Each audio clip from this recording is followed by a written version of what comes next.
Hello, everybody, and welcome to this Table Ready live stream. Today, we are going to talk about The Pacific, the latest release that's coming up. I think the releases start in May for Mid-War Flames of War. And joining me on my side here is.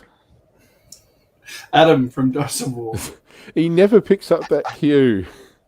And down below, we have our special guest, Kristian from Painting Panzers, and the Team Yankee player that we forced to do Flames of War stuff.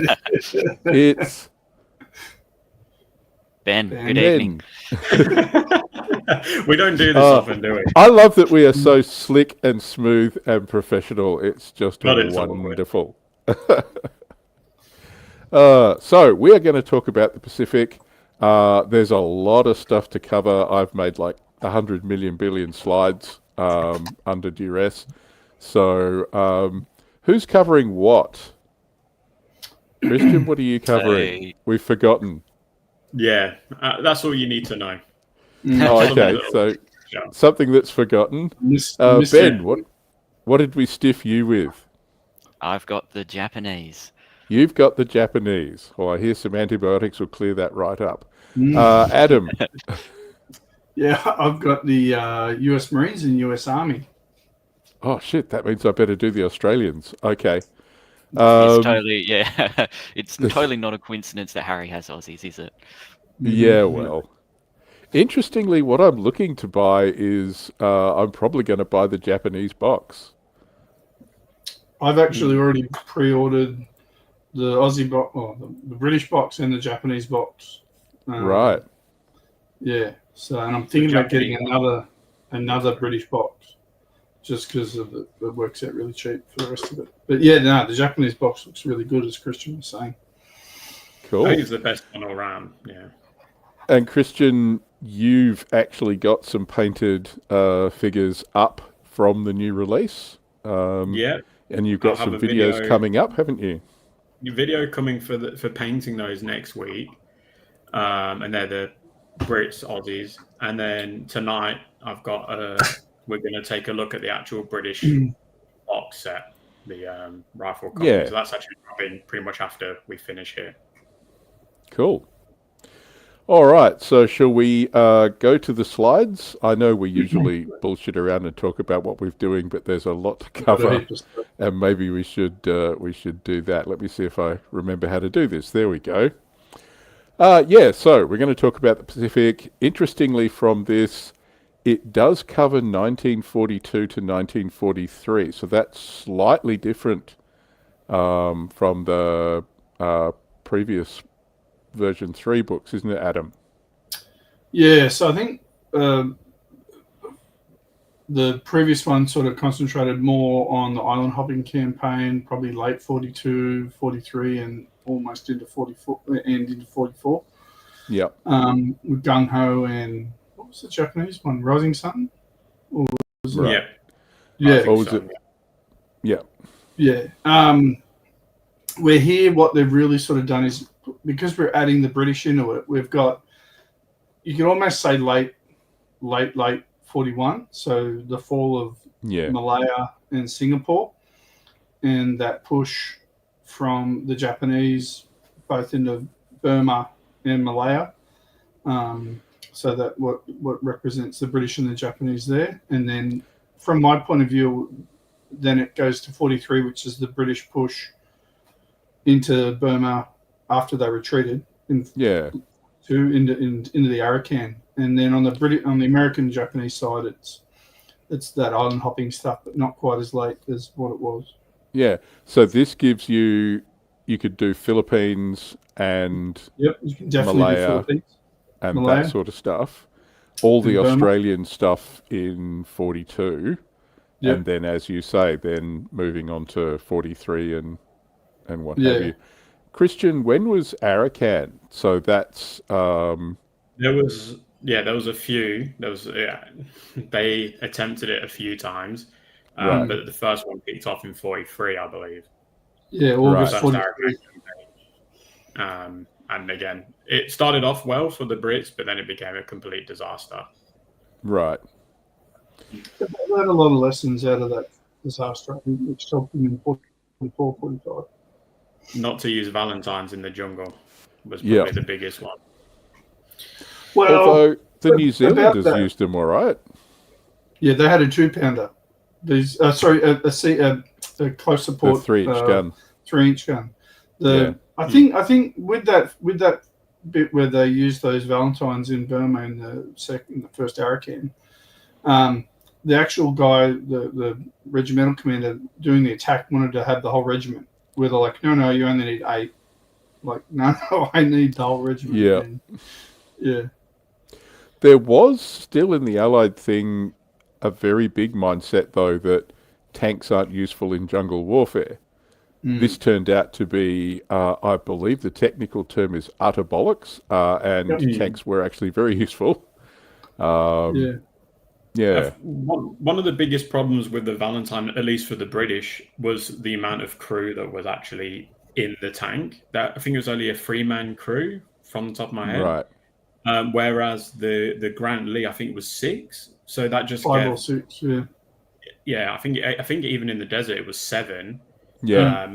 When they came to India, they changed it to 6 because obviously the config for the British. It just mean that they could put more firepower down and keep the Japanese suppressed whilst the infantry moved forward, which was absolutely key. Whereas the Valentine, you couldn't do that, because you only had the 3 operators in there at the time. So you had the driver, the gunner, and the commander. And that small 2-man turret too. Yeah, exactly. So the commander was trying to shoot the gun and yeah. So is this mid-war or is this its own thing that you don't? No, it's definitely mid-war. Okay. Yeah. Whereas before in D3 it was its own thing, right? It was its own. Exactly. You didn't play them together, whereas this is designed for mid-war. You could do them in late war, but it just didn't work. The points value was different, so like you could bring them in late war, but it just didn't work. It was meant to be paired together. So Scott says you can skip all that British stuff and go straight to the Aussie stuff. Lol. Yep, Scott, we can do that. And Trekan brought up an interesting point. To be honest, as German, the Pacific is not that interesting to me, especially with early war ahead. But he wants the book and some. He's referring to the Sentinel and its appendage. Really? Sentinel tank. He wants some of those. I think there's going to be a lot of people buying those. Why are tanks? Richard tanks. Oh, right. There you go. Trekan's trying to make sure we don't get demonetized, which I really that's fine. Thanks Thank you, Trekan. It's often a struggle. It is often a struggle. I quite often come off the stream and then there's all this stuff from YouTube going, nope, sorry, no monetization for you. Okay, Pacific releases. This is what we know. So we've had a bit of a look at the Pacific book. It's a 170-odd page hardback book, and Battlefront kindly sent us a PDF to have a squiz at. The formations and forces are for the Japanese and the Army and Naval Forces of Japan, which is interesting, and we'll talk about that in a minute. The US Army and the US Marines. And then there's 3 things under Commonwealth forces. That's the British, the Indians, and the Australians. Now, it's the first time for Commonwealth forces in this theatre, isn't it? Because before it was Japanese and the US. That was pretty much it. Yeah. Yeah? Yeah, they were talking about doing some sort of like web content for the Aussies in V3, but it never happened. So this is kind of right. There was an article on the Flames of War page from ages ago which included the Chindits, I think, but that never came of anything as well. Right. Well, there is a command card for the Chindits for the British, so. Oh, that's good. And the other thing is, God, I can't spell. Japanese, US, and British box sets, limited box sets. So we'll have a look at those. Damn, I hate it when spelling mistakes get through. The unit cards and command cards are limited as well. Yeah, so there's command cards I've seen the ones for the British. Adam, you were saying there's ones for Japan and Australia and what have you. In the US Army, yeah, all of them have their own command cards. Okay, so if you want to field those forces, then you're going to have to buy some of those. Or if you use the forces, that should come with it as well. Yeah. Yeah, that's true. But if you get the book, notice, you get the command card. Sorry. Yeah. If you buy the book, you get the command cards in here. Yeah, so it's got a code that you can put into the website, and it'll unlock. If you buy that book, it'll unlock all the lists and command cards. Yeah. Because at the moment you're paying like $3 US each. Yeah, for a list. So the includes code for forces and a digital PDF, so you get a digital version of the book, which is handy. I didn't even read that bit. I did, because I made all the slides. Give that man a minute. All right. Okay, where are we? It's all right, then I'd need a chest to pin it on. So, let's start with the Japanese then. Ben, this is the box set. What's in the box set? Right, so you got some of the Chi Rose. Yeah, the Chi Rose, the Type 89s. They're the really old ones, so they're not too good. And then you got the Chi Has on the right. Yep, and then some anti-tank guns and a huge block of infantry. Yeah, it looks like 2 huge blocks of infantry. Yeah. And awesome. Embedded in those, you've got HMGs as well, right? So it looks like you've got HMGs and mortars. Yep. So they look like they're going to cause some carnage. Yeah. There's also 20mm anti-tank guns in there, I believe. Yeah, the guys lying down next to the HMGs. Yeah. Yeah. So there's the tripod, which has got the HMG, and then next to them is the guys lying down. I think that's the anti-tank guns. Rifles, whatever. Yeah, so there's actually a built-in thing in the infantry units for the Type 92 HMG, is there? Yeah. This, by the way, is me figuring out what I need to buy, because I was going to order another thing of Type 92 guns. I love the Bannerman as well. That was something I was really hoping they would include again. If it was in the old set, just having the banner flying around. Awesome. Alad says, in dense terrain like jungle, you need as many crew as possible to spot and tackle enemy who infiltrate at close range. Yes, that's true. So, the Type 89 Chi-Ro, that's a really old design, isn't it? That's like a early 1930s, very slab-fronted. Yeah, very interwar, yeah. Yeah. And I think the door is literally on the front of the tank. So the front armor is the door. Yeah. Yeah, so when you want to get out, it's good. Just, walk right in. I guess so, yeah. You just open it up like a wardrobe. Do I remember correctly, and the heaviest armor on that particular tank is the top armor? Yes. Yes, I just had a look at that. So I think it's 1 front and 1 side and rear and 2 top. Yeah, I don't want to get hit by artillery. So no. Yeah.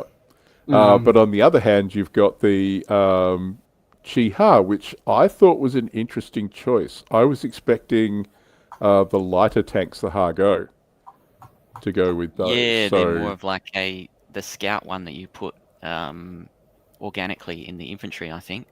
Yeah, whereas the Chi-Ha is more of an medium armor tank. Yeah. And that Chi-Ha, you can swap the gun out, can't you, in the platoon? Like, you can it's got like better anti-tank gun. Yeah, it's got a 57mm howitzer, and it's got like a high velocity 47mm. Yeah, nice. So you can outfit it for firepower or for anti-tank. Yeah. That's handy, actually. Yeah. And so the guns you get, there's, I believe, the 70mm battalion guns, and they were very much the organic infantry guns. They were not very big, and they were usually attached directly to the infantry, weren't they? Yeah. So I think they're all so in your infantry formation, I think these are all the inbuilt guns in that infantry formation. Right, So okay. the 70mm gun platoon, the 75 regimental gun platoon, and the 20mm AA. I think the other one there's the rapid fire anti-tank one. That's a 47mm anti-tank gun. Yeah, that one on the But I'm willing to be left. wrong. Okay, so that's what you get in the box set. Shall we have a look at what we actually get in the Japanese forces? So, interestingly, it is split into the army formations and the navy formations. Yeah, so the army ones are a bit threadbare. So I guess they're for fighting the Chinese, but we don't have Chinese, so There was a lot of army battalions still in the Pacific. yeah, yep. Yeah. But you don't have like Kwantung Army with their cavalry or anything like that. No. Yeah, I think it's early war. Oh, okay, yep. Yeah. So we've got the Type 95 Hargo.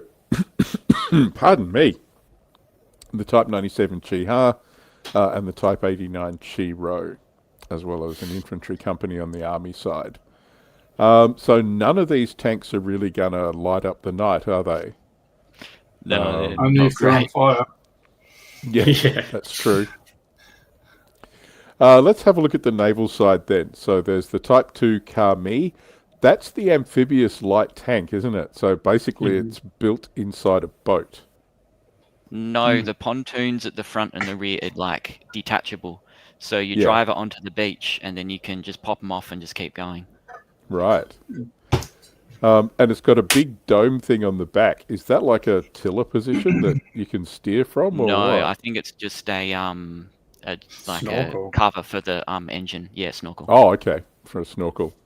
Oh, it's not a lighthouse. And I popped a little bit of the support choices in there because we didn't have room to put them all in. But yeah, you've got tankettes. Yeah, they're cool. So the T-key tankettes, the recon tankettes, and scout platoons, and engineers. So you'd be able to have your engineers come up and do things to people. You can also have an engineer company with the command cards. Oh, okay. Is there any command cards for airborne formations? Oh, the paratroopers. So the the Japanese naval troopers did historically have paratroopers. Especially in the start of the Pacific warfare against the Commonwealth, at least they used them quite well. No, the only command cards apart from the engineer one is ones to upgrade them to like veterans. Right, okay. Yeah. Well, let's have a quick look. I chose to stick up. So this is the Type 97 Chi-Ha tank platoon. That gives us a bit of an idea. Ben, would I be right in saying that most of the tank platoons are a bit like this? They're just... Yeah, just the two compulsory, one extra, and I don't even think some of them have the tankettes attachment. I think they're pretty much just plain armor. So there's not a lot of combined arms going on here. No, they're just armor, yeah. That 88, though, isn't too bad for what the Japanese are going to get. So yeah, not too bad. It's going to take out Stuarts quite easily. Maybe not Shermans and that, but yeah. So that would make them a reasonable opponent there. That's the upgraded 47mm gun, isn't it? Yeah. So I guess it would be similar to the German 5cm, just like a low caliber, high velocity gun. So if we have a look at it, it's armor 321. So that's essentially a Stuart, isn't it? Yes. And firepower-wise, if you get the 47mm, that's roughly a Stuart too, isn't it? In fact, slightly better. I think the Stuart's got, what, 7? Yeah, they're overworked though. So if they move and shoot, which you're going to want to do to flank something big like a Grant or a Sherman, Yeah, it's just going to be hard for you to hit. And you hit on threes too, which is... Yeah, because you're aggressive. Yeah. They are, however, fearless, and apparently the Japanese used their armor very aggressively. With that duty to the end rule, I'm pretty sure that means that Japanese tanks, when they're bailed, can fire machine guns in defensive fire, can't they? Yeah. So it does mean that if you're bailed and assaulted, you actually still have a chance.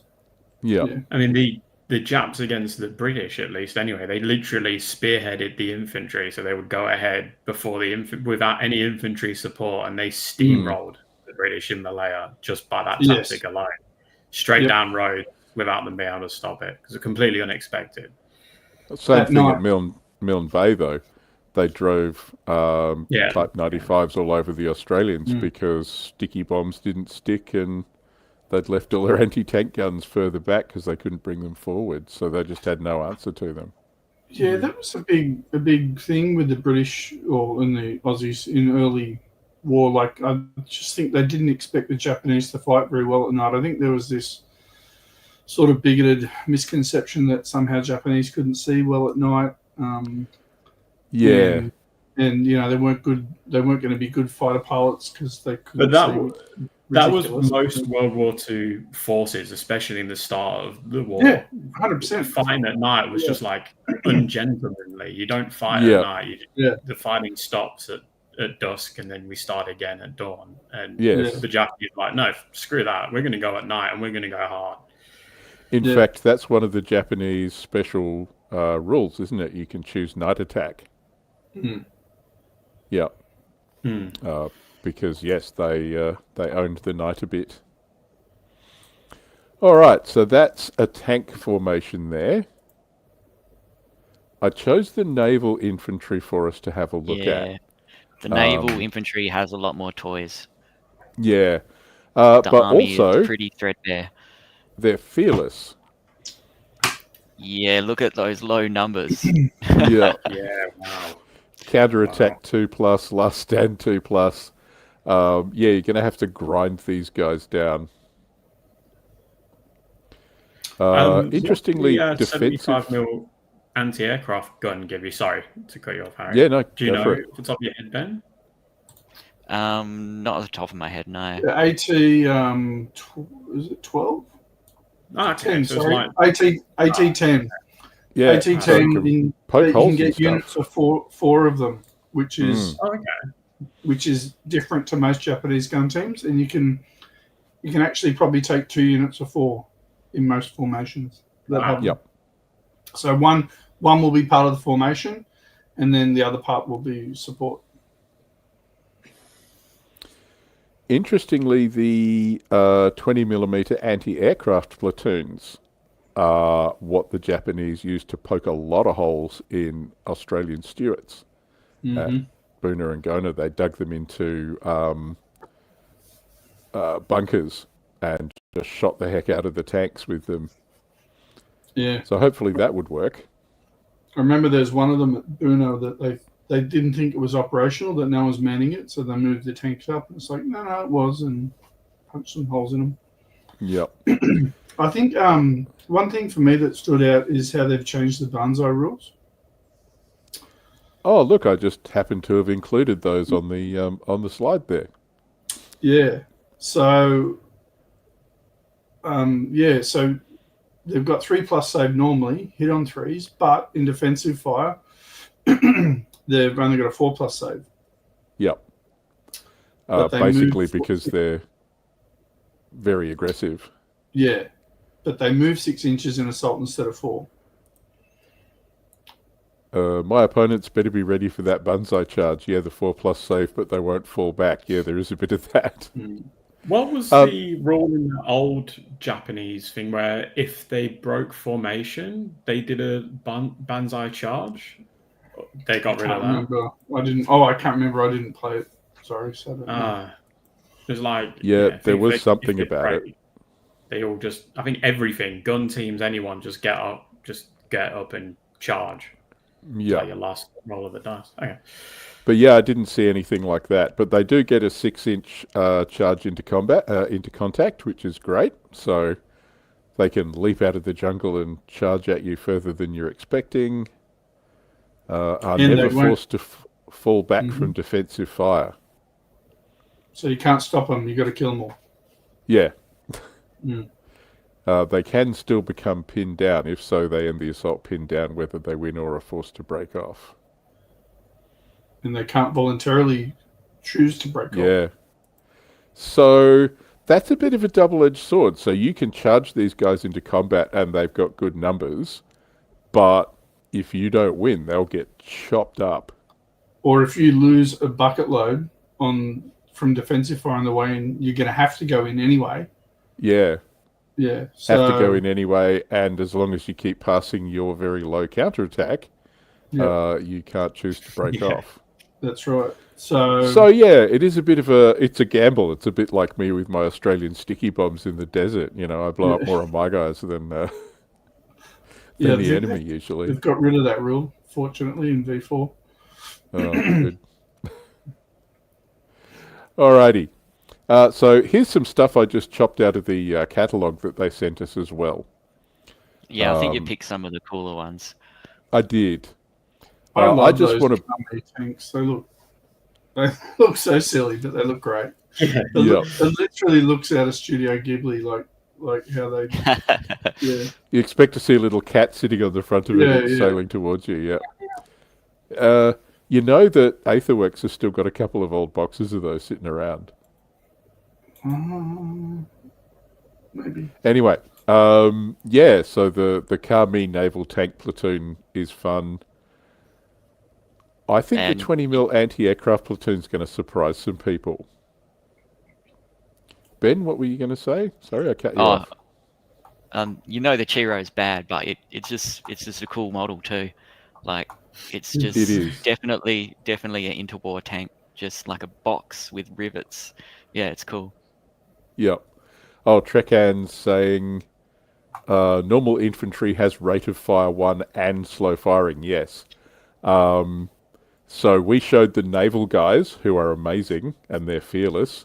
The army guys aren't as good, and they do have rate of fire 1 and they're slow firing, and they're not fearless. Well, they're not really supposed to shoot, are they? Well, it's the Arasaka rifles and...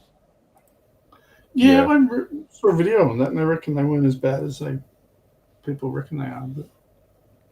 Yeah, but it's still a bolt-action rifle. Yeah. No, I mean, rate of fire 1, that's fine. But yeah, I don't know about slow firing, but anyway. But yes, I'll definitely be buying some of the Hargo light tanks, because they were certainly what turned up with the naval infantry at Milne Bay. They had 2 of those, which the Australians couldn't deal with. So when did they use those? Amazing range they've brought back. Sorry, what was that, Ben? It's an amazing range they've brought back, all the little tanks and the tankettes, and it's definitely you've got a lot to choose from, I reckon. Yep. I have the feeling, though, that if you want it, you should probably get it now, because I don't know if they're going to run this a lot. I think this might, they will refresh the range every now and again, but I'm not sure they're going to hold a lot of stock of all of this. Because as Trekan said, quite astutely, I thought, it's not something like some Americans might be interested in it. Europeans, this isn't a war that they were particularly interested in. For us Australians, it was much more like, this is our home range. Even Kristian, as an adopted Australian, you care about the Forgotten Army. Yeah, but I don't think the appeal is everybody. Am I correct? Yeah, definitely. But for me, it's like if you're watching this, or if you're remotely interested in the Pacific Theatre, get something to show Battlefront that you're interested. So then that way they'll be more inclined to keep stock and potentially give us a late war supplement moving forward, which is the only thing that could come after this. Yeah. But that's not discounting. The Europeans were. The French were to a very small degree involved. The Italians had a very light skirmish, the Portuguese as well. So, I mean, we're talking very, very minor skirmishes. But there might be some there that might be interested just because of that. I don't know. But I think you're right. Yeah. I think it's going to be just the Yanks and Brits and Aussies. All right, so I think that takes us out of the Japanese and brings us to this.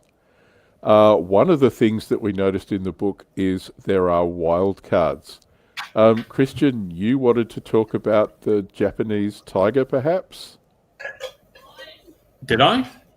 I thought you said you wanted one. You said you wanted one. I think it'll be a cool thing to paint up. I was interested. Is it a Tiger 1E or is it like the mid-war? It's the tropical. It looks like a H, I think. It's the mid-war, not the late one with the zimmer. So you could go with any sort of paint scheme you want. I think that'll be pretty interesting. I think it's I think the wildcard units for Pacific make more sense than they do for the European theatre, just because they didn't have these sorts of toys to play with in the Pacific. It was very light in terms of their heavy AT assets, like the Japanese especially. So it's interesting. You may disagree if you don't like mid-war monsters or wildcard units, but I think it's an okay addition myself. I think it's cool. The story behind the tiger was that it was supposed to be smuggled in on a U-boat or something, right? Two or three U-boats. Yeah, all the time. I don't how you fit a turret like that, because the turret and the hull, I don't even know how you could disassemble it. They had big transport U-boats. Yeah. So as far as I know, Germans were going to ship it on a boat, but then couldn't get it out. The Japanese were then building a carrier submarine that was big enough to actually go and pick it up. And then eventually everybody just went, nah, this isn't working. Hang on, we're just going to go and use these in France. They sent them the plans, though. But, but they couldn't get the tooling out either. X said they got 2 Panzer 3s out of the deal. Oh, right. Okay, I don't know anything about that. Well, it was a part of the sort of technology package, I think. Right. As a German man, I love tigers, but for Japanese. Yeah. Tigers plural? Tigers one. Tiger one. Yeah, that's right. You can take one, can't you? There's only one, yeah. Just one. Yeah. I look, if it's a once-off, I actually really don't mind. And to be honest, they kind of need it against all the other tanks. So, I mean... I don't think Tiger was the right choice, though. Well, but that's not your only choice. We're also not showing the... I was just about to say, that's why I put the Cheeto, which is not painted orange. You get the Cheeto, and you also get the Honey self-propelled guns. Which has got that AA, that 75mm AA gun. I would be more... Sorry, Adam. Didn't mean to cut you off. Oh, they've just... What I'm saying is it's that same gun that you've got as your support weapon that they've slapped on a self-propelled. So so I was saying before the stream, they had one called the Chi Nu that they were holding back for Japan, and that I think they had 60 of those. So the Cheeto is sort of a bit more of a hypothetical than that. So it's got a harder hitting gun. But it's still, at least it's something, it's a Japanese design. Well, I guess there it's were only sort fair of prototypes. Yeah. It's like one of those things, I guess they had the hull and they had the gun, and you can sort of squint and say, yeah, they put them together. Yeah, fair enough. All right, and the other ones are the Boarhound for the British and the T-55 self-propelled 3-inch gun for the US. So, yeah, the wildcards. I don't know. We're talking about doing a Pacific themed tournament here. What's everybody's thought about wildcards? Would we allow them? Would we not allow them? I wouldn't for a tournament myself. I would. I'm trying to make it as possible. If you were to allow the Sentinels, I think you might have to go and have a look at it. True. Because the Sentinels aren't on here. They're on the actual force diagram. They are on the force diagram, but then they are essentially just a Sherman. They're not amazing. So we've got a few comments I just want to quickly cover, unless has anybody got anything else they want to say about the wildcards? I think they're interesting what ifs. It's up to you in your gaming group or whatever if you want to use them or not. Yeah. I like them, but Kristian doesn't. I mean, that's what I mean. Like, it's horses for courses. So yeah, I just don't know there's very much that could deal with it then. So you'd end up with a tiger rampaging all over your table. Yeah. And not much to answer it with. One tiger's not really going to cause you much problem. One tiger you can deal with. It's like the Ferdinands in mid-war. You can deal with them. Yeah. You just got to feed them. I still remember that game I played where my Shermans were just following it around, and every now and again they could bail the Ferdinand out, but it would get back in and trundle on some more. Don't even bother. So it's only got 2 shots. It's only got 2 shots around. Yeah. It's got 5-6 rounds. Make it not even an MG. Yes. Yeah. So biggest wasted points ever. I ended up killing one just in infantry assault. Yeah, fair enough. That's probably the way to do it. And it still is Victor says, so you could just bang it around with lots of shots. Yeah. So Victor says there's quite a lot of interest from the UK and Netherlands for the Pacific due to fighting in that theatre.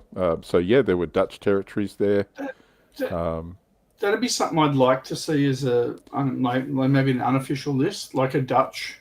Yeah, or a command card thing for that. Like a Dutch thing, kind of like how the Philippines are in the US Army command cards for this, but I don't know what, because they're kind of mix of forces, aren't they? Like a mix of equipment and stuff. Yeah, so I'm not sure it would just be a command card, but hey, it would be fun. So, Adam, this one might be for you. Alan's asking, any idea if cards will allow the Japanese to use captured weapons like 2 and 6 pounder AT guns? Seen a couple of historic photos of them using captured Stuarts and Lee Grants. What I will think would be a really cool objective marker would be a captured Stuart. They've got like that Japanese 3-tone. I've seen a few pictures of what he said, like the Grants and the Lees in that weird Japanese 3-tone. So that'd be cool as an objective marker, but unfortunately not in the command cards. All right. What do we got? So Trekan's saying, for this force, the wildcard units are important for a tournament player. I guess if you face Shermans or KV-1 on the table, you won't have a chance without the wildcard. Some of the anti-tank guns for the Japanese are not bad. Certainly that 75mm. That's their best, gun, though. That is their best. Although we've been talking about the Nikihaku teams, the human bullet guys, because apparently there's going to be a card for that. But all that is like Panzernaka. Panzernaka, yeah, okay. Like the AT3, yeah. One of the UK YouTubers has already stated he thinks the Sentinels will not be allowed for use in events, which would be a shame. Those guys are wankers. They're always a shitty gun. No mid. And you made a good point. It's just like a Sherman. So what's the problem? Because that's why it's not here in the wildcards. It's not a monster of any sort. Yeah. I mean, we did actually produce 50 of the damn things. Yeah. The only thing they got used for was a movie in 1950, wasn't it? They played German tanks. Yeah, they did. Yeah. Yeah.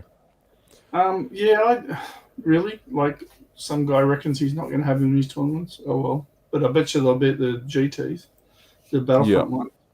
So. Fair enough.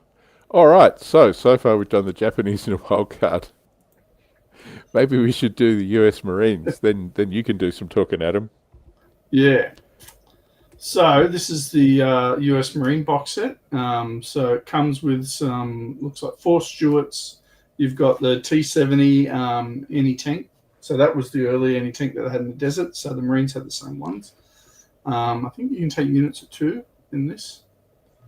And they've got those little 37mm anti-tank guns, same ones from the desert, and 2 big rifle companies, Marine rifle companies. So what I will say, looking at the book overall, is most things are hit on 3+.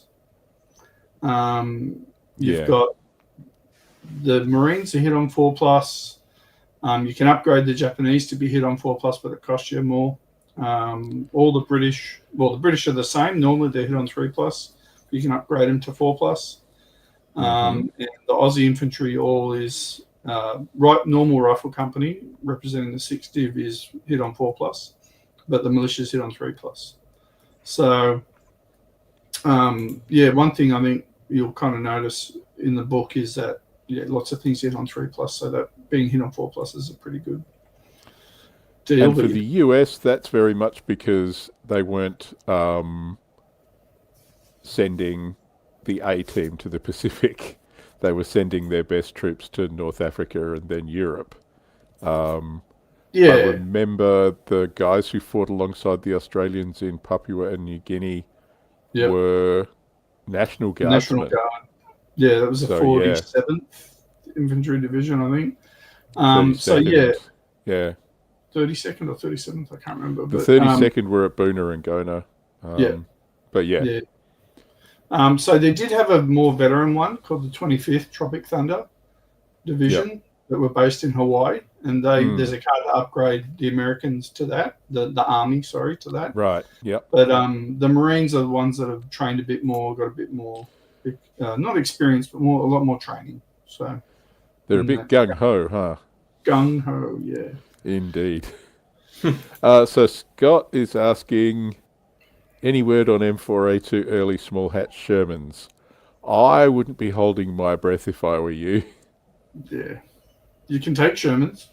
I bet you can take Shermans, but I don't think you're going to get any small hatch. Early M4A2s. Sorry. The only Marine ones I've got are those really cool resin ones that they had with the improvised armor on the side. Yeah. Sorry, we said Sherman, so Spummeray has come out of the woodwork. What happens if we say it 3 times? I don't know. Oh God, then he appears in my studio. Sherman. So the Sherman's going to be the big baddie tank. And they only appeared in 44, didn't they? Oh man, yeah. The only guys who get them though are the Marines, aren't they? That's correct. Should we look at the formation diagram then? Is there anything more we want to say about the box set before we go? Just that it comes with a limited edition set of tokens and dice. These figures, are they metal figures that are specific? So Marines? These are the old metal, the same as the other metal stuff. All the box sets appear to be metal.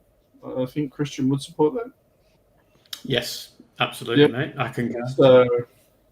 So it's which I think is great. Other people might not, but anyway. Well.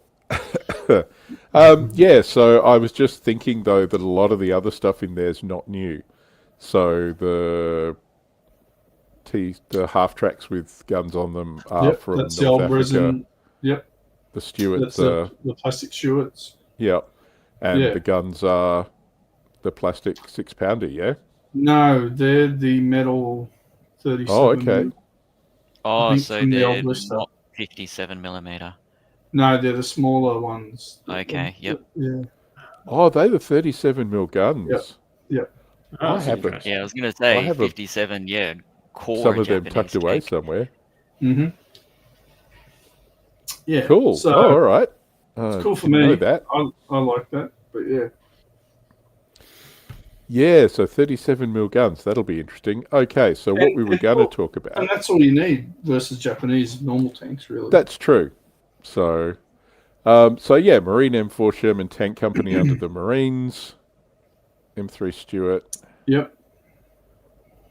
And the rifle company. One cool thing with the with the Stuart tanks and the 37mm guns is they've got canister shot. So they can make mincemeat of charging infantry. But you got your 2 tank companies, and then the M3 Stuart tank company for the army. So one difference with the Marine Stuart company, it's just Stuarts. With the M3 Stuart tank company, it's like the desert organization, so it comes with some assault guns and some armored recon platoons. So. Okay.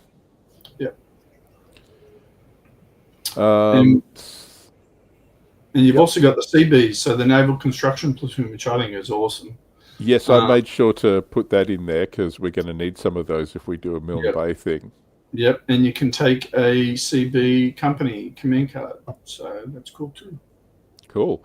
Yeah, because in the final battle in Milne Bay, the American CBs apparently had half-tracks with 50 caliber machine guns that they just parked on one side of the runway and just used them as fire support. Apparently they were great. Do the trick. Yep. Trekan says he's frowning about all the metal stuff, so you and Trekan can have a ding-dong about that afterwards, Adam.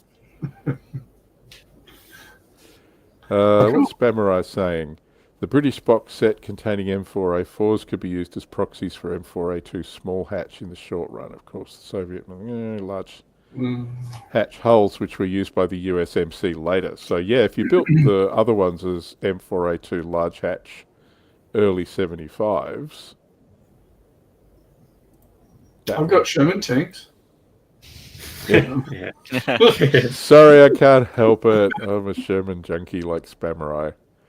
So let's talk about the Marine Rifle Platoon. Yeah, so if you have a look, they're pretty big, but they're a rifle platoon. So even though it says BAR team, they've only got rate of fire 1.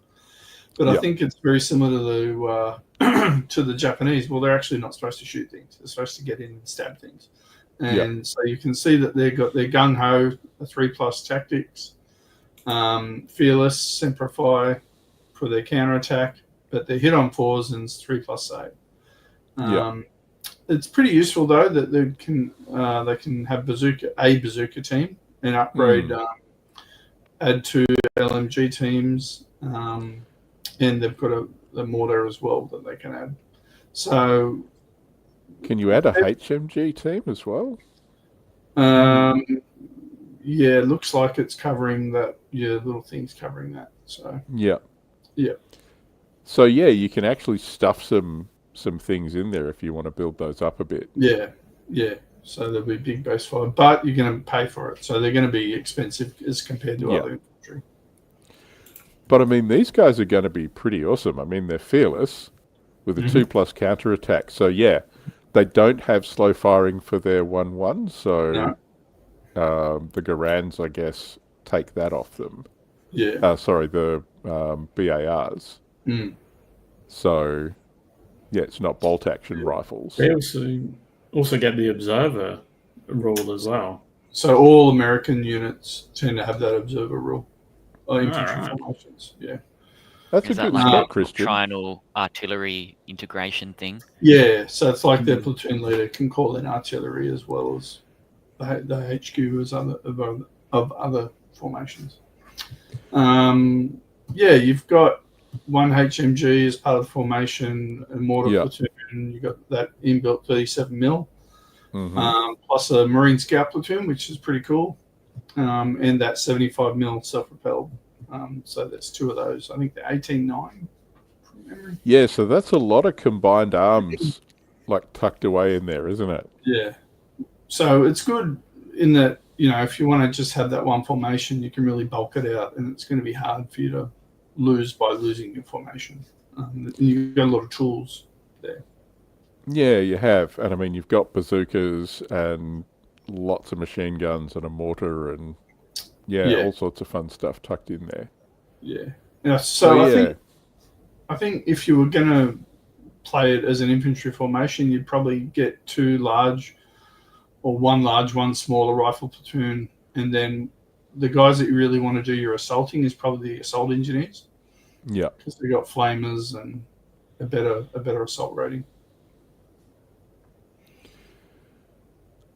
All right, and these guys do have a bunch of rules like gung ho, and because they've got observer, there's also the time on target rule, isn't it?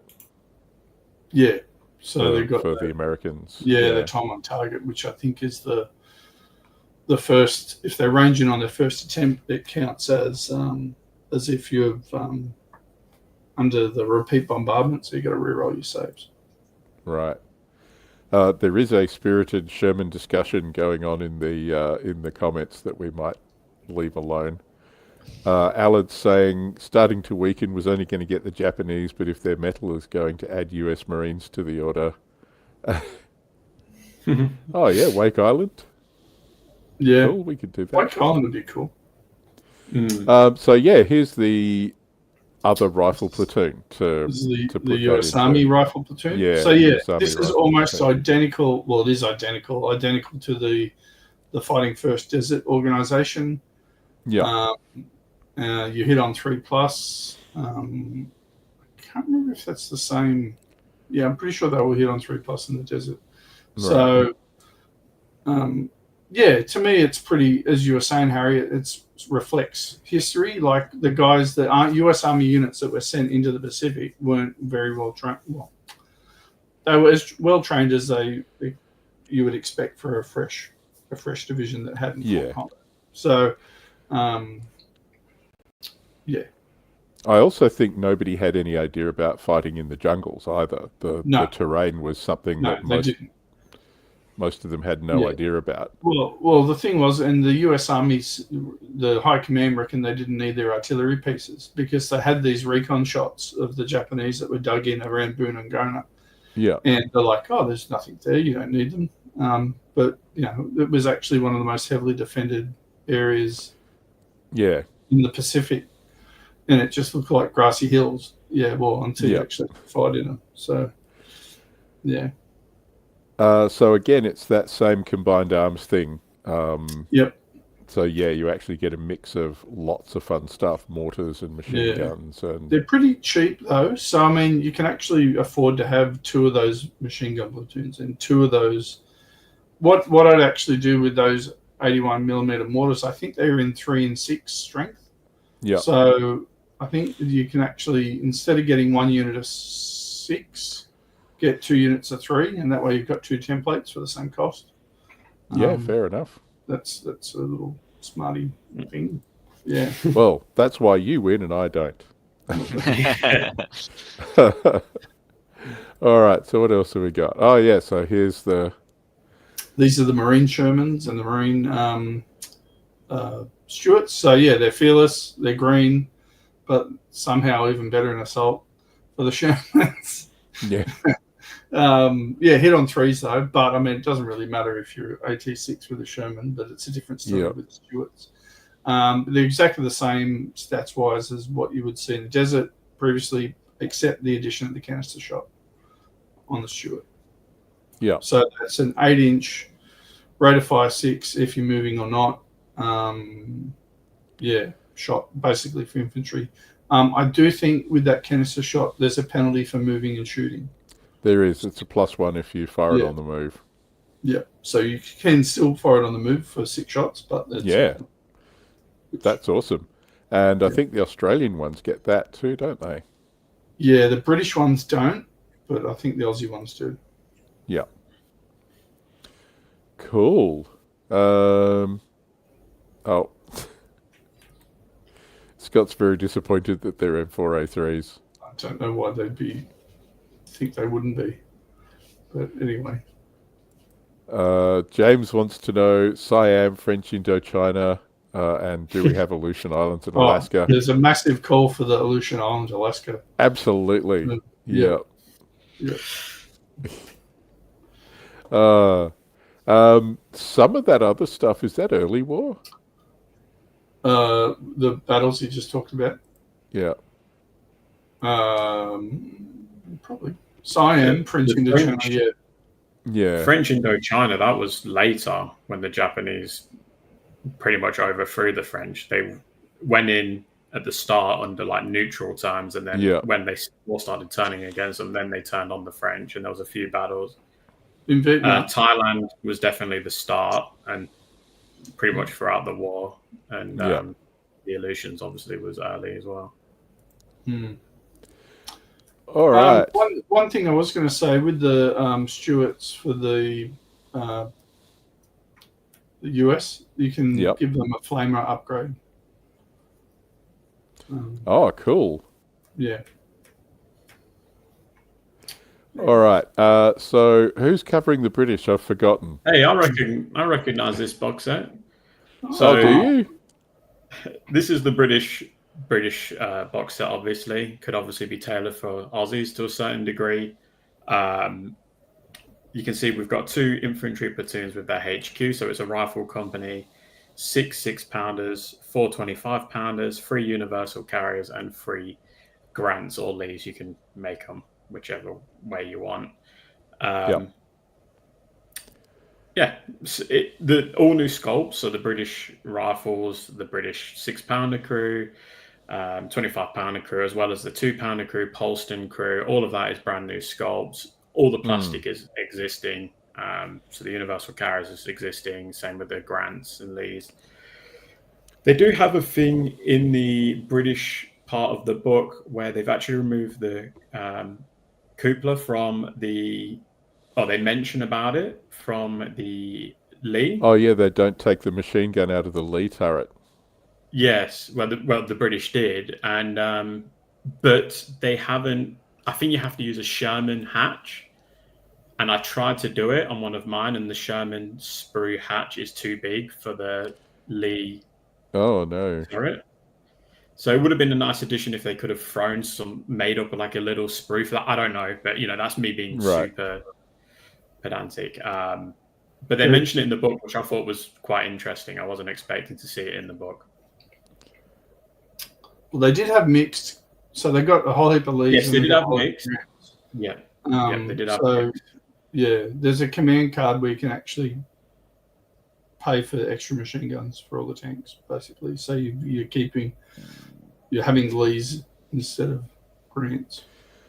Yeah, sorry, that's what I thought you were talking about. So there is actually a special rule where if you run the Lees, you do get that extra machine gun. But you were talking about modelling the British removing that. Yes. Yeah. So they removed that little machine gun turret and they slapped a Sherman hatch. Yeah. Right. Okay. The British 6-pounders are interesting though because they have HE, whereas in mid-war the normal Brits don't have HE for their 6-pounders.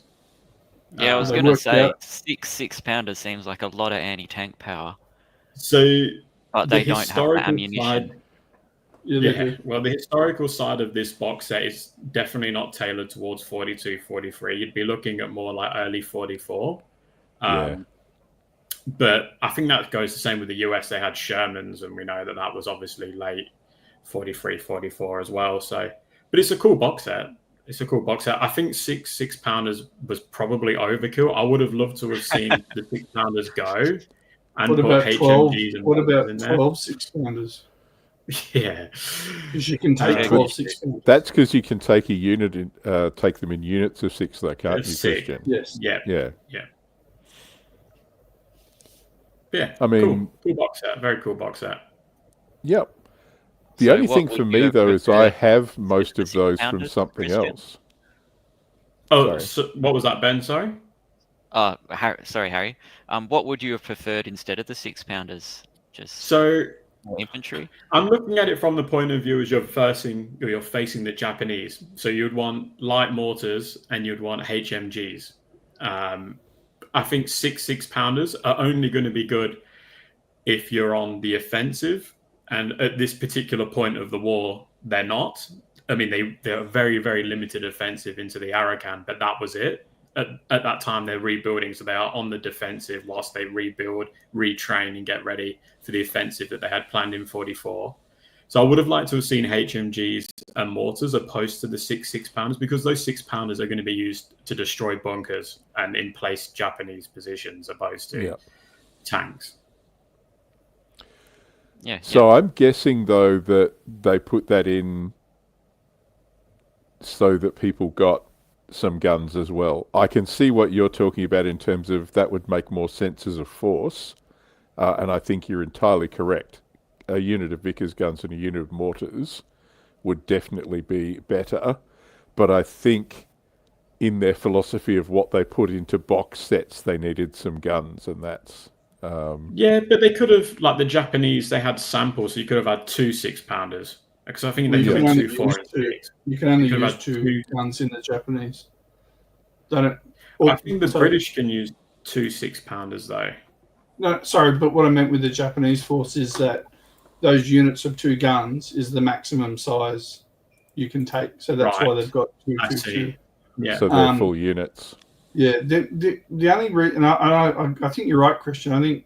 I agree. I think the Vickers and the HMG as a force builder would have been a much better option. The only reason I can think of them putting 6 6-pounders is because the maximum you can take in this is 6. And previously the box set had 4 6-pounders.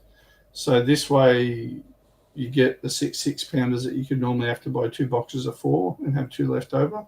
That's the only... Yeah, and it makes sense. So they're trying to give you a full complement for each platoon, opposed to just here's a bit there, here's a bit here. You have to buy a brand new blister each time. So that is actually a very valid point, and it probably makes sense from a company perspective that you would do that. Yeah, but I think you're right, though. I think a Vickers and a mortar would be much more useful. Yeah, no, I agree. Okay, so it's the British and the Indians. So this is what their actual formation looks like. So there's nothing... There's very, very minimal difference between the British and Indian formations. I think that the Indians get war cry, which gives them the ability to counterattack, or something like that. They get war cry. Forces the enemy guys to re-roll their counterattack. That's it, re-roll. Which obviously, when you're versing the Japanese, probably isn't going to be much of an issue for the Japanese player. So yeah, there's very little difference between the British and Indian force. The Honey Armoured Stuarts and the Grantley squadrons, pretty much says what it is on the tin. The only difference between those is the rifle companies both get hit on a 3, whereas the tanks are hit on a 4. And we don't get all the cool stuff that you guys were getting. We just get the universal carriers. It's good to see the Indian pattern carrier come back, as well as the Marmon Harrington armoured car troop. But yeah, it's nothing. We don't get all the fancy stuff. We just get the job done. Well, we don't. In is 42, that a cool model? It is. It's an armoured car. It looks awesome. It looks like one of the Soviet. Like the BA-10, BA. Yeah, looks a little bit like those. There are some pictures of it later. Cool. Yeah, we'll get to see some. Trekan was asking, isn't it of South African origin? I don't know. I don't know. Yeah, I think so. And actually, with a lot of those forces that turned up in the Pacific, they actually weren't supposed to be there. They were going to the desert, and they've gone, oh, holy shit, Japan's invading. And so they pulled them back from South Africa and sent them back. Yeah. So that's probably the reason why some of them got there. I know some people got off the boat going like, yeah, aren't we supposed to be going to the desert? And it's like, Pacific, like, oh, okay. There's a lot more jungle than anything else. So Alan's asking, in the catalogue they have Indian pattern carriers. Would that be nice if they had an option for Australians and Indian troops? I was put off the British box due to the contents. They do have Indian troops. They do have Indian. Yeah, they're direct order only, the Indian. Yeah. Okay. So they're not in the box set. The problem with putting them in the box set is they're then not very useful for the British forces, are they? Well, only the Indian rifle company can take the Indian pattern carriers, except for in the support, you can take a unit of them. And then obviously the Battlefront probably want to show off their new British sculpts. Everyone's seen the Indian sculpts. Yeah. People are going to want the new British sculpts. So they are new sculpts, are they? Oh, yes, definitely. You're right. And they've taken the best... the best poses from all these different box sets. So you can see like there's prone brain gunners, and which only like a few box sets got. I think the old Metal British Airborne didn't have any prone brain gunners. You can see they've done their research and tried to give them actually really cool characters and sculpts in their rifle platoons, which is really cool. And Michael was saying, what about the Matilda 2? They didn't come until 44 for the Australians. And the British didn't get those. They didn't get them at all, no. I think I have heard there was, in late 43, there was an assault of Matildas against the Japanese, and they actually lost a few tanks from those 75mm Japanese AA guns. But they didn't put them in. I don't know why. I actually think they would have been a cool command card for the Aussies or Anzacs. Yeah, but I mean, they would then have to release the kits for them. Well, you can still get them, the old resin models, but I think, as we kind of discussed earlier, because they're probably coming out in early war. There's plastic coming. The plastic ones. So, So would we be expecting then perhaps to see that as a community card or something else that might someone that writes articles for them could suggest it as a community card. Oh yeah, we should find somebody like that and make that happen, shouldn't we, Adam? Yes. So I think I mean, they've already got to be honest, you've already got a community card for the Matilda 2 in the desert. In the desert, so there's no reason why we just can't make a Pacific or just use it. Yeah. But anyway, yeah. Yep. So Indian Rifle Platoon. What's this about, Kristian? Yeah, so motivation is a 3+. They're green, so they hit on a 5+, and their skills are 5+, and they hit on a 3+. They do get the rate of fire of 2, so that's taken into consideration the brain gun and the rifle combination. Yep. Obviously, this period, if you're talking 41 through to 43, the Indian formation as well as the British are pretty much decimated. Almost all of them are below half strength, and they're rebuilding. So I thought it was a bit harsh to be hit on a 3+, considering there was quite a few exceptional formations or divisions that fought in those campaigns. But I know command cards are going to fix that one. I would be guessing though that if they've been decimated, they're then bringing in and training replacements. So what you've got is absolute veterans and then a bunch of very, very newbies that they're still showing the ropes to. So they mention in the book, the 17th Indian Division, which was an Indian rifle. Just imagine an Indian like infantry division. And it was decimated in Burma. They were crossing the Sitang Bridge, and they were defending the perimeter before they could cross the bridge, and the bridge was blue on them before they had the chance to cross. They pretty much lost majority of that division at that point before they'd even managed to retreat into India.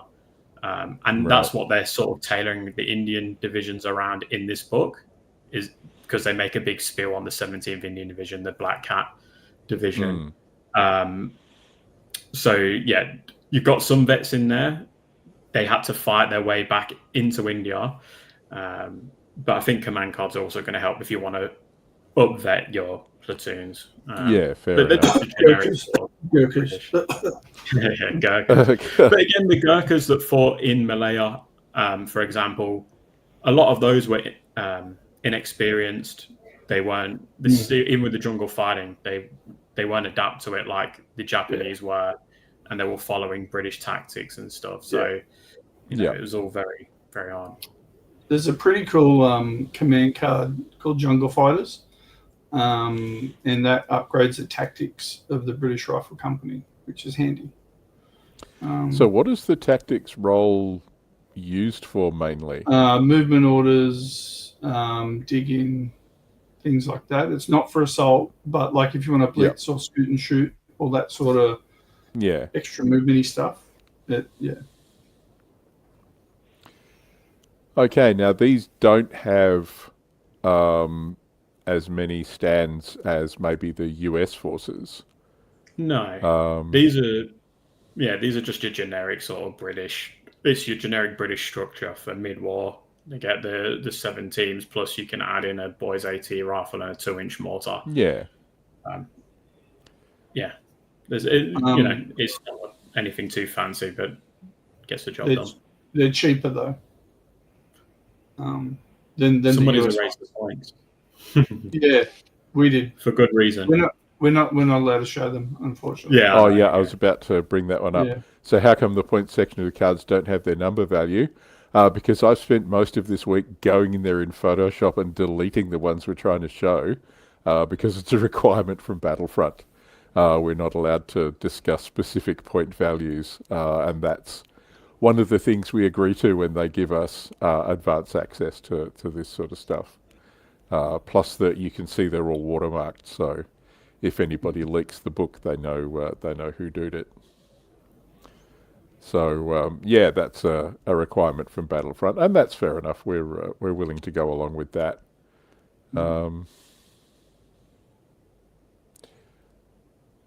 So sorry. There's also some stuff in here. I couldn't put their whole organisation in, so I couldn't put the compulsory rifle dubris in there. But this is the other stuff you can take with the platoon, isn't it, or with the company? Yes. So you got the addition of 2-pounders, which is nice. I don't think we've seen 2-pounders in mid-war, so it's good to see the return of the 2-pounder. And the Indian pattern carriers and the universal carriers are the same thing. They're exactly the same thing. They're just 2 different vehicle types. Do they have a different cross value? Is it cross value that's different? I don't know. I think I can't remember. It's track versus wheeled. You might be right, mate. I just can't remember.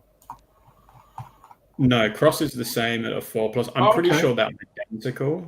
That's weird because usually vehicle stuff has worse cross value. So it's cool. Yeah, I don't mind. Better road dash and stuff. Yeah. Yeah. Yeah, just better movements. The one thing I do like. Oh, sorry. Oh, I was just going to say one thing I do like.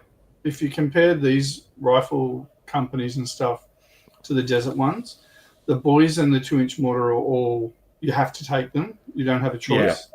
So part of the thing that make these cheaper is the fact that the boys and the 2-inch mortar are optional.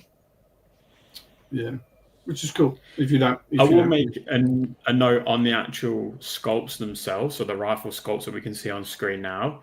For those of you that want to play Malaya or Burma in 41 to 42, you won't want to be using these sculpts. These are more 43, 44 onwards. You want to be using your 8th Army figures for those. It's pretty much the same thing. Some of them had World War One where they which you can buy. Which you can still buy, yes. Well, they'll be direct order only ones. Yeah. So are you saying the SMLE is the earlier version, the rifles? No, the uniform and the the uniform of the figures. Just for those that want to be historical, because some of us do, I suppose. All right. Here we go. Marvin Harrington Armoured Car Troop. That's what they look like, Ben. Yeah. I wanted to include the Valentines in on this because as much as they had a bad reputation with the British in the Arakan, in Flames of War, they're actually a really good option because they're very cheap. They've got 80 of 7, so it's not great, and there's no HE, but the front armor and the side armor is quite thick. So coming up against Japanese tanks, it's going to be able to hold its own, be able to penetrate, because we saw that the front armor was 3 or something ridiculous. And it's got really good front armor. So when compared to a Japanese tank, obviously the Tiger is in, let's not go with the Tiger. But I think the Valentine's going to be a good option for Pacific players. And I'd be inclined to potentially take those over the Grants purely for the point factor. If you know you're versing Japanese, if you're going to be versing US Marines, might be a bit different. The New Zealanders used them, didn't they? they used Valentine's in the island hopping campaign. Yep. I thought they just used the Bob Semples. 44. Sorry, just used the what? Sorry, Kristian? He's lost all his New Zealand. The Bob Samples. Yeah. He's just lost all his New Zealand subscribers, but yeah, they're all gone. It would have been great to see an objective marker of one of those, but I reckon that might be the next one. My 3D printed Bob Semple is a treasure. And there's there's a quick look at stuff that you can get in the out of the catalogue. So the Indian pattern, that's special order, is it? No. Doesn't say direct only. Yeah, up the top there, that one says direct only. So there. Okay, Yep. But then you have to get the Indian infantry direct only. Yeah. So go with your Indian pattern carriers. But I definitely want some of the 2-pounders with the Far East crews. I paid an inordinate amount of money to buy some 2-pounders direct from Battlefront a couple of years ago. But I definitely want them with the Far East crews. Is that? See how they're mounted with those wheels out? Is that normal? I actually don't have. Well, I've got some 2-pounders in blister, but I've never opened them. Yeah, that's normal. Yeah. Okay. So again, cool. I don't actually know how many 2-pounders actually found their way into the Far East, but it'd be interesting to find out. But that's just me. Curiosity if anyone knows. Well, the Australians had hundreds of them. Yeah, they had heaps. That was their main weapon. Yeah. Yeah, but I don't know how many from the British perspective, more so from the Malayan campaign. I'm not actually sure how many 2-pounders they had. I didn't think they had too many. I've read about them, but I'm sure there were few and far between. Maybe they just didn't deploy in time. Be very surprised if they didn't have loads of them because they were the standard anti-tank gun of the time. But they had loads. Maybe you're right, man. Getting outflanked, and then they'd lose them. Like I remember reading about the Japanese pushing through Malaya, and some genius thought he deploys 25-pounders right next to his infantry platoons for direct fire on Japanese tanks, and the crews got wiped out, and then they got overrun by tanks anyway, and they lost all their 25-pounders. It was just like, I just recall reading somewhere that they were very light. The British didn't have many 2-pounders. I mean, obviously they're going to have more than 4, but I'm sure they didn't have too many 2-pounders. Like not as many as you'd expect. They may not have had like as much as the guys in Africa and Europe and stuff, but I think it was their main gun sort of thing. Well, that might be our homework then to find out about 2-pounders in. I will find out exactly in that theatre. But I reckon since we're already 1 hour and 18 minutes in, I want to get on to the Australians. I heard some other guys were 2.5. I think we should go further. Yeah, I don't want to go for 2.5 hours. I want to get this all wrapped up. These can be the forgotten army now. Let's wrap it up now and be done with it. Oh, okay, yeah. There's some Australians. Well, thank you for joining us. One thing with the British, they get the 20 mil Oerlikon. How do you say that? The Oerlikon guns. As their AA, which is cool because I reckon they're a nice, cool model and they're cheap. But the Aussies actually get Bofors, which is interesting. Normally it's the other way around. We'd get all the crappy stuff, but we've got Bofors. Yeah. Got a rebuilt one of those, a naval Bofors gun. Stripped all the grey paint off it and polished up all the brass. We had one as a gate guard. I thought you meant in his shed. No, not in my shed. Oh, dear. Oh, James says we're not allowed to go to 2 hours. He'll call time at 2 hours. I'm not going to be here in 2 hours. I'm going to be gone.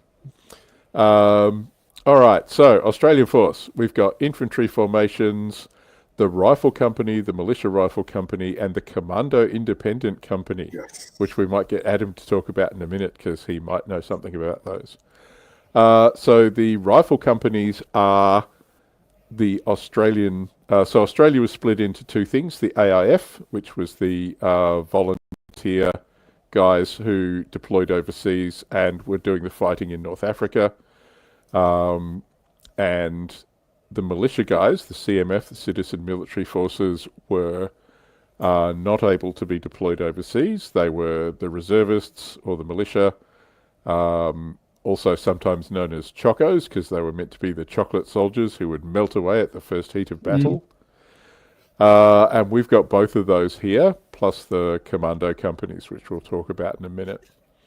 But yeah, so the rifle companies, these are the rats of Tobruk. They got to come home. Took a year for the Australians to be allowed to bring their troops home, but they did finally get back here. So these guys are experienced troops. The militia guys, not so much. And it's interesting because some of the militia guys performed really, really well, and some of them didn't. Now, Adam was saying the Bofors guns, so the little insert there is a little bit out of the support thing. So there's carriers, 2-pounder anti-tank gun platoons, and both regular and militia 40mm Bofors guns. And Kitty Hawks from 75, 76, and 77 Squadron, RAAF. The armoured formations are the Grants, which we had lots of but never got deployed overseas because tanks don't work in the desert, in the jungle apparently. Stuarts, which got sent overseas and got used, and the Sentinel Armoured Squadron. Again, we'll talk about the Sentinel in a minute, but we built about 50 of them, which was actually pretty amazing, given that Australia had no particular heavy industry at that time. They built stuff in railway manufacturers were able to do it. And in fact, if I remember correctly, the hull is one of the first pretty much entirely cast hulls. If that guy in the UK is going to ban the Sentinels, will he ban the Grants as well, using the same? Probably. Yeah, probably. Although, to be honest, unless you're going to be facing Tigers, I'd probably want Stuarts anyway. Exactly, yeah. They're going to be enough to do the job. All right, so Rifle Company HQ, so very much like the British pattern stuff. So there's the 2 compulsory rifle platoons and your other optional one.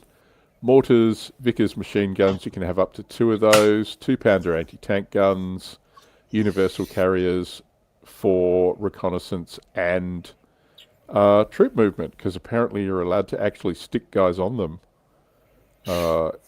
in this book. They can move things around. Yeah. So I think the difference here is to the British one is that we've got 2 Vickers, where the British one seems to be 2 anti-tank platoons and 1 Vickers. So. And people always forget that the Vickers has actually got a template as well. Yeah, you can use it for indirect fire, which I'd forgotten about. Thank you for reminding. I lost 2 Hornesses to indirect fire from Vickers.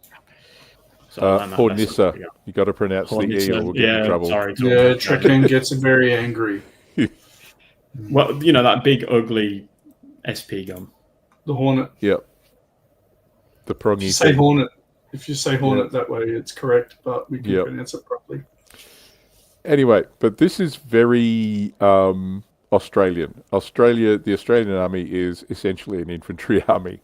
We might have the occasional tank and bits of stuff as well, but we are essentially infantry. So if we have a look at that, we can take 5-stand or 7-stand teams for different amounts of points that we've had to delete. Again, we can add the boys' anti-tank rifle and a 2-inch mortar team. At Milne Bay, they didn't take their boys' anti-tank rifles with them because they didn't think they'd need them, and then bumped into Japanese tanks. Whoopsie. So what do we got? They're careful, so 4+. Veterans at 3+, and they kick your ass. They're deadly in assault, so there's the deadly special rule where they get an assault of 2+. So yeah, these guys, hit on fours. Yeah, hit on fours.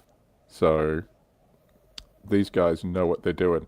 They are not fearless, however, which is interesting, because I think aren't the Australians in the desert fearless veterans, or was that version 3? Yeah, no. Let's have a look.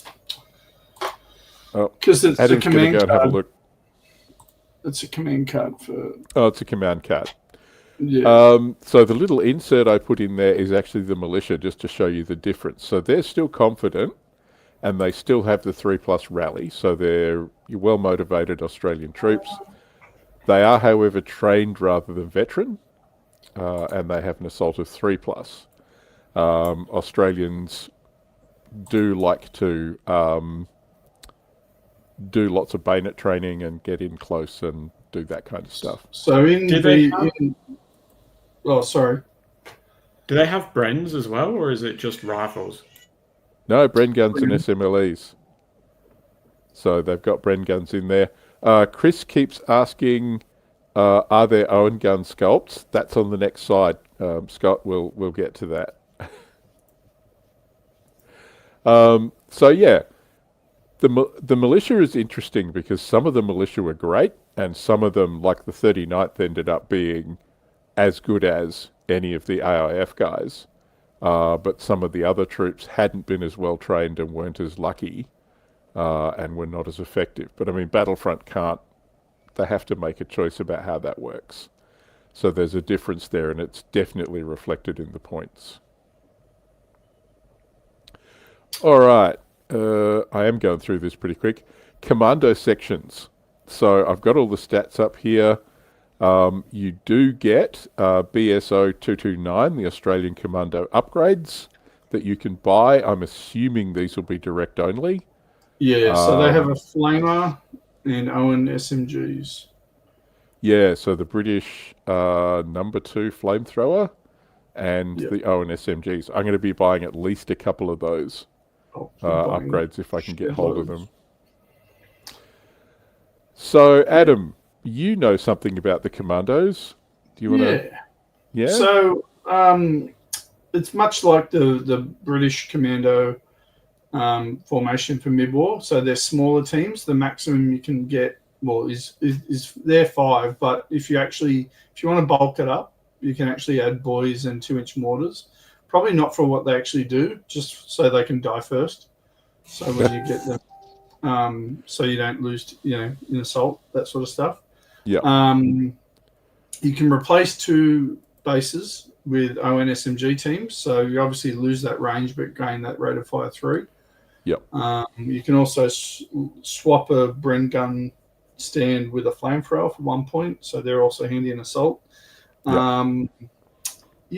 You can also, there's a command card for PAT, so you can get a PAT for these and your normal infantry actually as well. Yeah. I think that's there's also a commando section, one commando section scout platoon. So they're basically a little bit more expensive, but they have scout and spearhead. So what that means is that your whole commando company can get spearheaded by their scout platoon and then start assaulty, stabby, flamethrower-y things pretty quick. Because if you have a look at the stats, these guys are careful 4+, fearless 3+, and veteran 3+ with assault 2+. And mountaineers. So if there's anything that's like bad terrain that normally would be impassable, these guys can move through it. So yeah. And the commando sections were formed, interestingly, a lot of them were formed out of the Australian Divisional Cavalry. So these guys drove tanks in the desert, and then when they came back here, they got reorganized into commando formations. Some of them, yeah. So some of them did.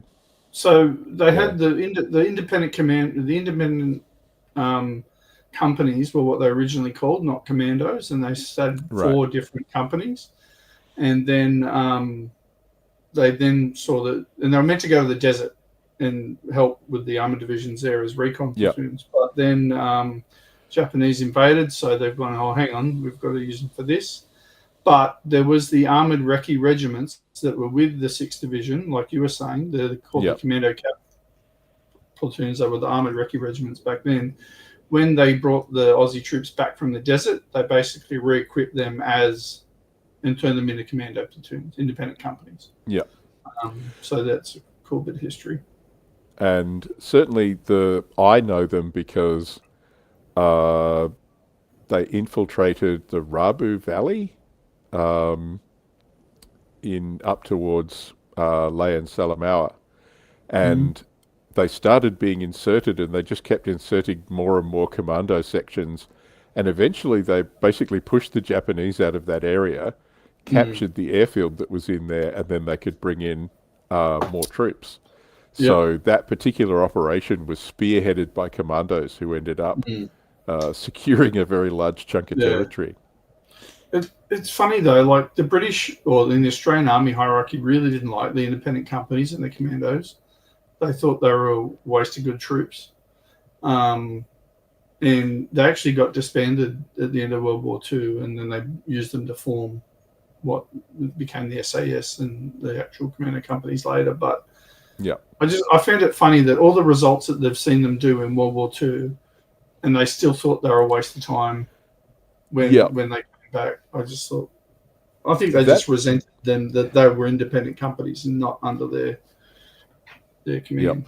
There is an interesting, there's always the tendency for military commanders to fall back on, okay, that worked during the war, but the way wars are supposed to be fought is this way, and not this dirty stuff in the dark.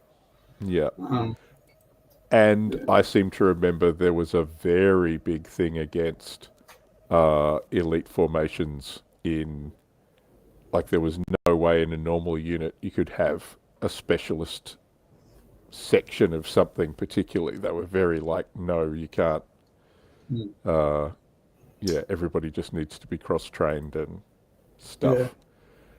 So Trekan's saying to get the most fun out of these infantry formations, you'd need a lot of dense terrain. And there is a bunch of stuff in the book about terrain, isn't there? Jungle terrain. Yeah, it sort of gives you guides as to how to set your table for it, which I think is always good because people aren't sure sometimes. But I think I've also seen a lot of people play on these really flat open boards, and I'm like, well, of course that your infantry aren't going to do really good if you're playing in that. It's great for tanks. But I'll just Vickers against you a bit though if it's the Pacific. Yeah.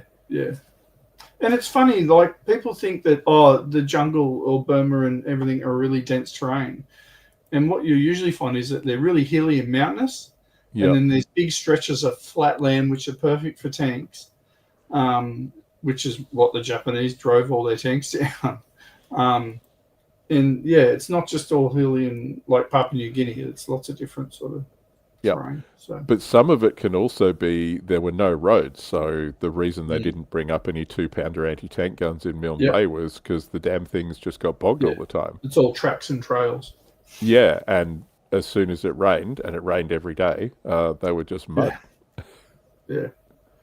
Was that true in Burma and places like that as well, Kristian? Was there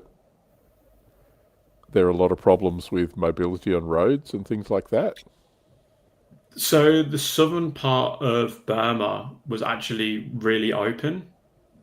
So going towards Mandalay and stuff. So when the Brits were actually coming back through Burma, that was the whole thing of Slim's plan, was to get the tanks on that open ground as quickly as they could, so then they could pretty much drive past the Japanese. So it was very much the case. The north of Burma and into India was very mountainous, and then the southern parts of Burma, with exceptions obviously, but was mainly open sort of country, which was good for tanks.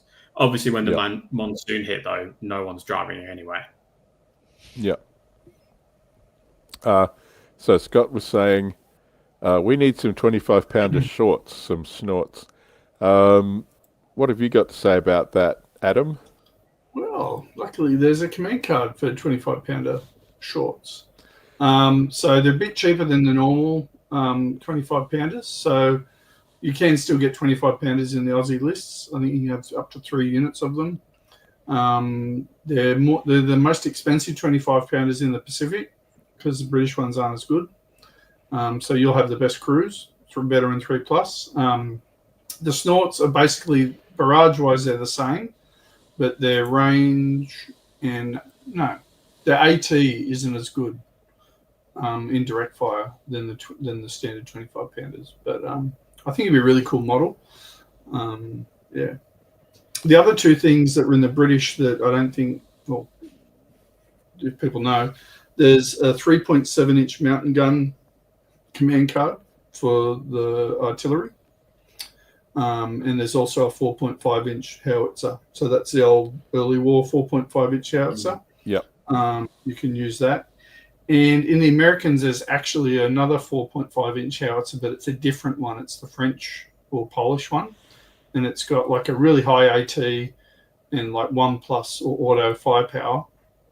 But the range is pretty short. I think it's only 16 inches. But right. I think I'm really liking that they're putting in mostly, apart from the Matilda, the command cards to use your old figures if you got them.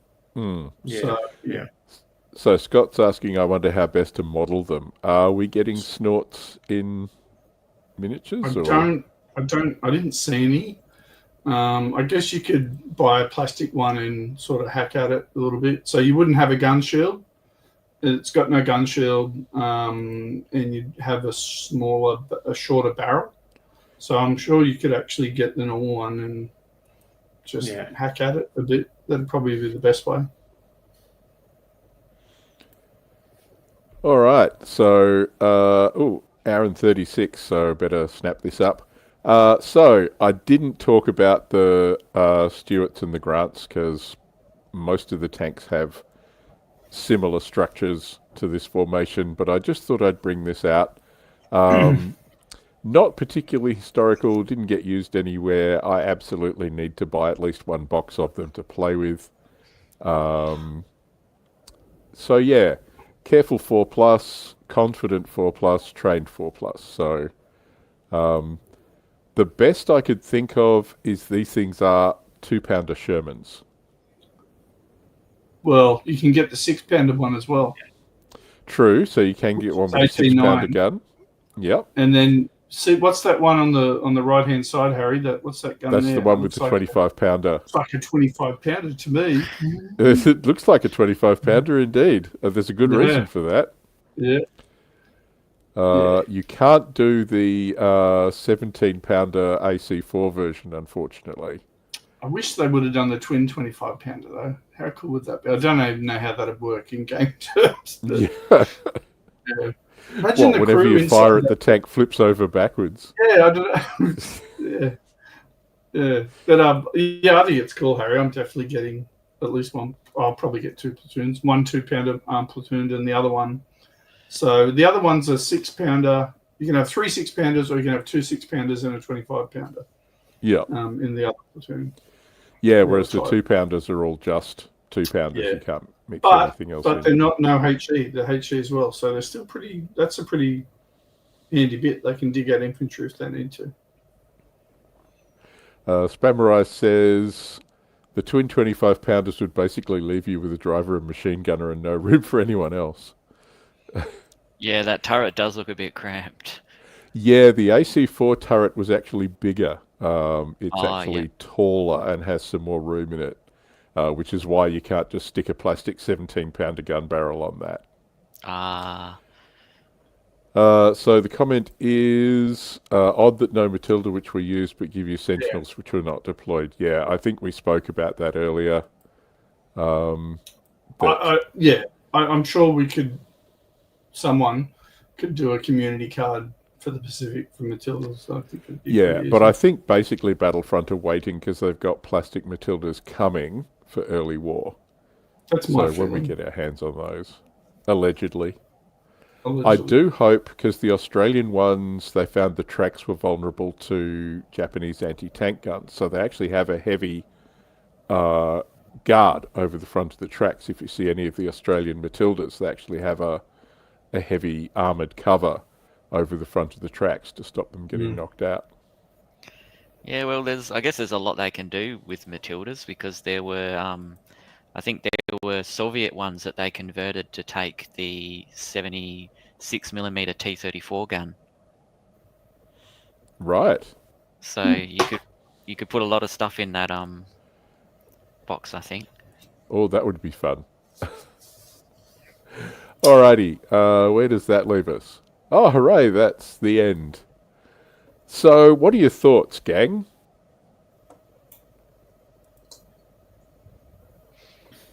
Everyone's being too polite. I've got lots to say, but I'll let someone else talk.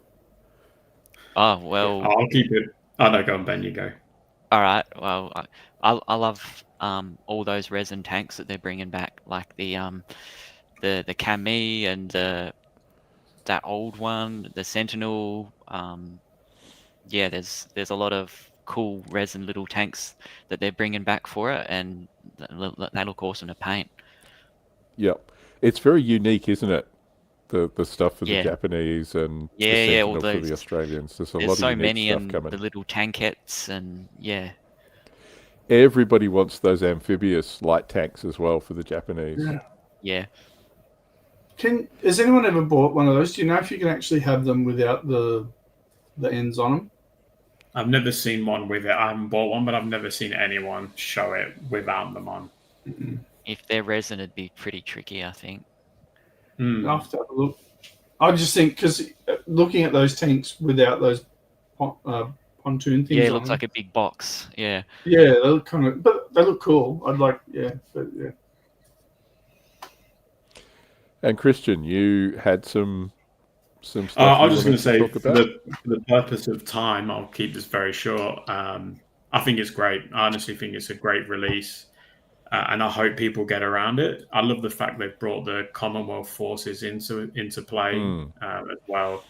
That's a huge bonus. But yeah, I'll keep it short. That's it. I think it's really good. Really, really good. Yeah, I am very happy with it. I've been looking forward to it ever since we heard it was announced. And I've been doing a ton of historical reading. And I know, Adam, you've been doing the same.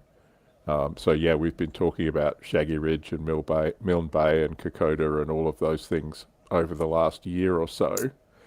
So it's nice that this stuff is here. There's a lot of fun and unique stuff. This is going to cost me money because I'm going to buy Japanese stuff as well as the Australian stuff. Just because as Ben said, I just want to get my hands on the tanks and have a look at them. And I mean, I'm not getting as many reviews done as I used to, but I would love to review some if I ever get all my shit together in one place. And we're quite fortunate in Perth that I think we've already got 2 or 3 Japanese players, so we can get Pacific War games going pretty quickly. Whereas I know other places, it's all going to be new. So Adam asked the question in the chat yesterday, I think, who's playing what? If we have this Pacific tournament that we're talking about, Kristian, I think we know what you're bringing. Would we be reasonably correct about that? I've literally got a whole shelf full of 14th Army stuff I've done prior to this coming out, before I even knew that this was going to be a thing. So yeah, we've forgotten about that. It's all late war. You can't use it. You're gonna have to paint new stuff. Yeah. My grants are in there. I've got everything I need other than some Valentine's. Adam, what about you?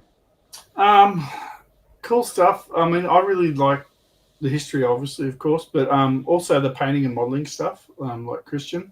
So I was thinking about it the other day with the militia. I think with the Australian militia, they kind of didn't have that Pacific gear, so you could use, as Kristian said, that 8th Army guys to represent those, and probably paint them in the desert khaki uniform, because they didn't really get the jungle greens. And then if you want to represent your actual 6th Aussie division in the jungle, use the new sculpts with that jungle green like Kristian's printed his guys, which was really great. Apart from that, I really like the command cards. When you guys get a chance to look at them, I think you'll receive some really cool stuff in there that adds character to the forces. You've got Chindits. I don't know if that was mentioned with the command cards for the British. You did mention that, the Chindit. You can take a Chindit force. You can take a Gurkha force. You can get a Papuan rifle platoon with the Aussies. So that's pretty cool. Those guys were great. And the Japanese were scared the shit out of they was because they used to call them the Green Men because they just melt into the jungle and you can get porters for the platoon, which gives them I think an extra 4-inch march move, dash move and mountaineers. Something else. Yeah, there's really heaps of cool stuff that adds character. Oh, you can bring if you want to do U.S. Army in the Philippines, you can do that with the American command cards.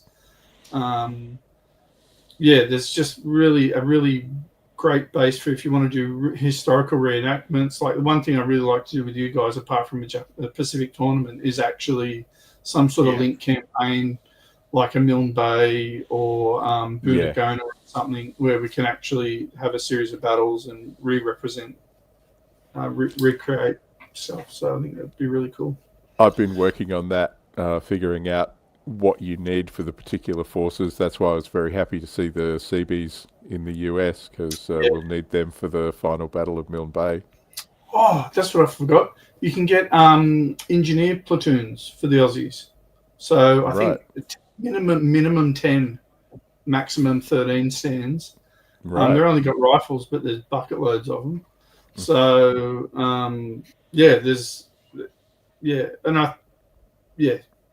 heaps of cool stuff. I think it's great. So I'm really looking forward to it. It is going to cost me money. So we're coming up to an hour and 50, so I want to bow out before the 2 hours turns up. Kristian, thank you very much for coming. We knew as soon as this stuff was announced that you would want to come and talk about the 14th Army, so thank you for taking the time out from your own massively successful YouTube channel to come and still hang out with us little losers here. Hardly successful, but massively successful, but I appreciate the kind words, mate. And I always love coming back into these, but I must say my arse feels so numb coming up to 2 hours of live streaming. Yeah, I hate long live streams, but we just had lots to talk about. Yeah. Well, thank you for coming along. And if anybody hasn't looked at Kristian's channel, Painting Panzers, he does fantastic stuff. Go check him out there. And he's got stuff coming out for this release. And there's already some, I won't call them Australians because he'll get angry.